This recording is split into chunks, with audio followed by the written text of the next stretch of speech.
Fala pessoal, tudo bem? Meu nome é Herbert, bem-vindos ao Resenha de Minuto e hoje vamos conversar um pouquinho sobre Junji Ito, Histórias Macabras do Japão, nova coletânea da Netflix, coletânea de terror, obviamente inspirada na obra do mangaka de terror Junji Ito e também, obviamente, é uma coletânea de histórias em anime. Então, se aconchega aí, deixa o like nesse vídeo para fortalecer o canal e fazer com que esse vídeo chegue em mais pessoas, se inscreva também caso não seja inscrito ou inscrita e bora conversar sobre. Bom, aqui não tem necessariamente uma sinopse exata, porque como eu falei, é uma coletânea de histórias. Então como que vai funcionar? Para quem não conhece o Junji Ito, eu já falei bastante dele aqui no canal, comentando sobre os mangás dele, já falei sobre Uzumaki, já falei sobre Gyu, já falei sobre Tomy, Frankenstein, enfim. Ele é um dos autores, mangakas de terror mais famosos do Japão, devido às suas histórias bizarras, ao seu traço magnífico, e dificilmente essas histórias são adaptadas por anime, exatamente por não conseguir manter a essência, que torna tudo aquilo incrível. E aqui a gente tem uma obra que se propõe, ao longo de 12 episódios, trazer 20 histórias. Sim, mais histórias do que episódios. Isso ocorre porque tem algumas histórias que são contadas ao longo de 20 minutos, ou seja, um episódio focado apenas naquela história, mas muitos episódios são meio que dois contos em um só. Então, ao longo de 20 minutos, são 10 minutos para uma história, depois mais 10 minutos para outra história.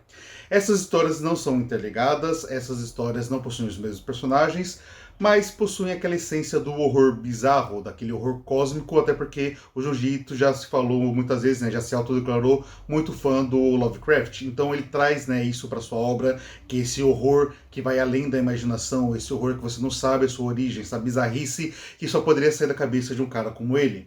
O Junji Ito, ele não trabalhou diretamente na obra, ele autorizou sim ser feito uma coletânea com base ali nos seus mangás, com base nas suas histórias. Então a gente vê elementos que a gente já conhece das histórias do Junji Ito, até mesmo personagens como por exemplo a Tomy é mostrado aqui, mas outros elementos são meio que histórias originais, por assim dizer. Tem histórias que a gente já viu em mangás do Junji Ito, para quem conhece, como no caso da Mulher que Sussurra, que é aquela história que tem uma garotinha que não consegue tomar decisões da sua própria vida e é contratada ali uma profissional que passa o dia todo sussurrando no ouvido dela o que ela tem que fazer. É uma história bem bizarra, bem macabra e que acaba funcionando melhor no mangá. Dito isso, até tem que trazer à tona uma questão aqui. Essa coletânea de contos em anime não é ruim por si só, mas ela fica claramente abaixo dos mangás do Junji Ito. Isso ocorre por vários motivos. Por exemplo, o nível aqui de animação é uma animação razoável e muitas vezes acaba ficando até um pouquinho fraca, considerando o nível de animação que a gente tem atualmente, até levando também em comparação o traço do Junji Ito, que é claro, é diferente uma animação em anime e o traço ali no mangá, mas o traço do Junji Ito é um traço extremamente detalhado, extremamente bizarro ali dentro das criaturas que ele cria, então isso transportando para a tela acabou não ficando tão impressionante. Não é que é mal feito, mas falta aquele impacto que o mangá traz. Então a maioria das histórias, mesmo trazendo alguns elementos semelhantes aos dos mangás, acabam não chocando tanto. Bem como, acho que essas histórias bizarras contadas aqui também não pegam tanto quanto no mangá, porque no mangá você acaba ficando mais imerso, porque você está lendo, acompanhando os quadrinhos com aqueles desenhos muito bonitos, e aqui fica tudo muito corrido, até mesmo porque a maioria dos episódios são 2 histórias contadas, e 10 minutos acaba ficando um pouquinho rápido demais, mesmo para histórias que às vezes não teriam tanto potencial, mas que poderiam ser um pouquinho mais bem trabalhadas.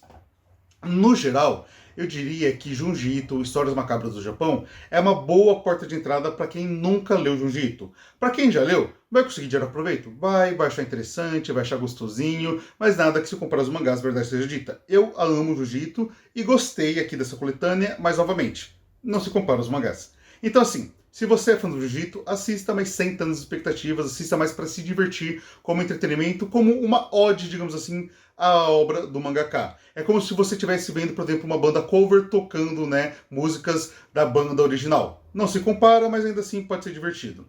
Já para quem não conhece o trabalho do Junji Ito, só conhece por nome, quer adentrar nesse mundo, talvez valha a pena para você ter um pouco de noção de como que funciona essas histórias macabras do Ito. E se você achar interessante, aí eu recomendo bastante que você corra atrás dos mangás, seja os mangás que são coletâneas de horror, como por exemplo tem Fragmentos do Horror pela Dark Side Books, ou até os mangás que são histórias mais densas, como Uzumaki, Gyu, etc. Porque ali você vai realmente ter um material que é semelhante àquele do anime, mas com muito mais qualidade, muito mais densidade, um traço muito mais bonito. Enfim, deu para entender o que quis dizer.